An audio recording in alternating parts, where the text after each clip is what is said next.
Ngayon, pinipili ni Trump pumagulunsad ng 2 linggong kampanya laban sa kakayahan ng Iran sa misil, kahit yan ang sinasabi niya, o magsagawa ng limitadong pag-atake na mag-iiwan ng espasyo para sa diplomasya. Dan, gusto kong itanong kung ano sa tingin mo ang mas malamang mangyari at alin sa mga opsyon ang may estratehikong saysay sa mundo ni Trump na yon.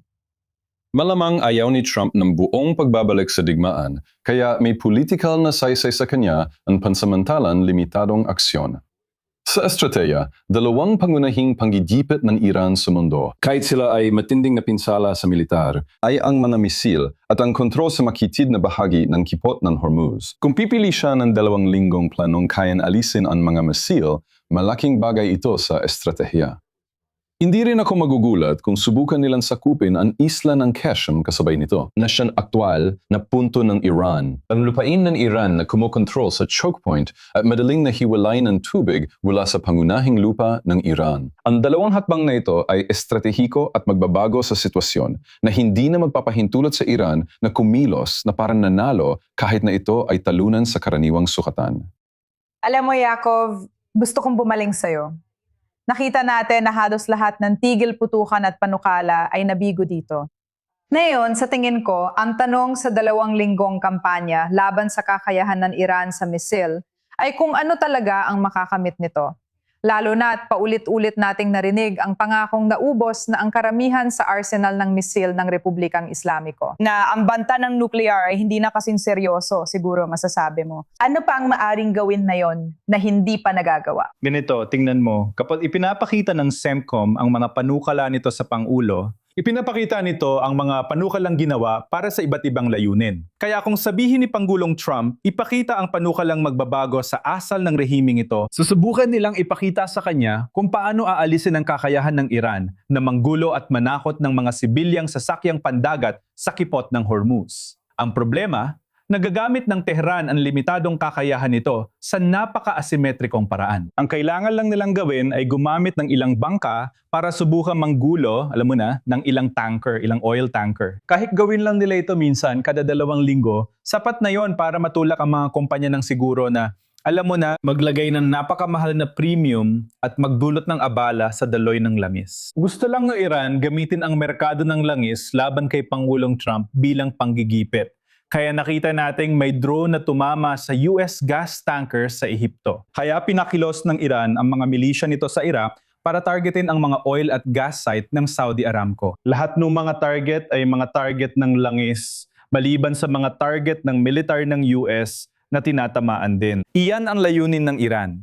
Ginagamit nila ang presyo ng langis at oil market bilang asimetrikong panggigipit laban kay Pangulong Trump dahil nakita nilang ito ang kanyang kahinaan at dito siya pinakakulang sa tibay.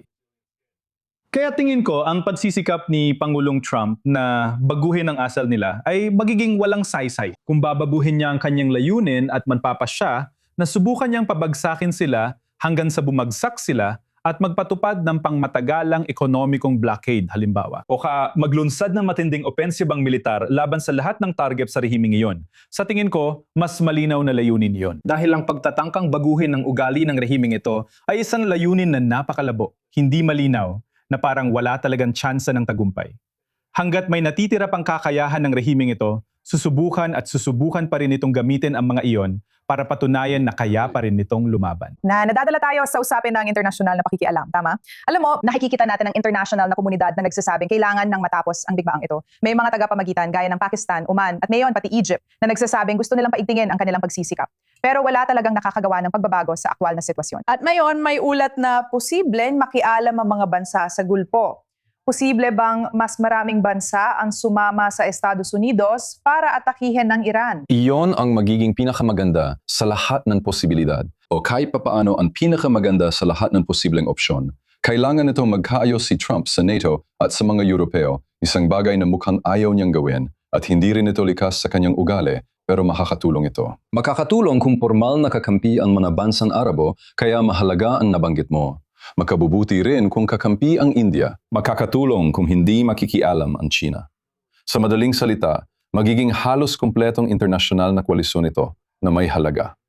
Pero kahit din noon, natatakot akong tama si Yakov. Hindi mo talaga mapapapayag ang mga jihadists sa kahit ano. Kaya nga, matagal ko nang sinasabi na may 4 kang opsyon. Pagsuko, pagpapatuloy ng digmaang ubusan, digmaan hanggang sa huli na hindi naman natin nakita mula Pebrero hanggang Abril, isang ganap na mahigpit na pagharang sa lupa, himpapawid at dagat. Pero ngayon, layunin ay palabasin sila. At kung gawin mo ang alinman sa mga permanenteng solusyon na ito, dapat mong tiyakin na naiintindihan ng mundo at mga merkado na may maikling panahong paghihirap sa ekonomiya. Halos walang paraan para maiwasan yon maliban sa pagsuko.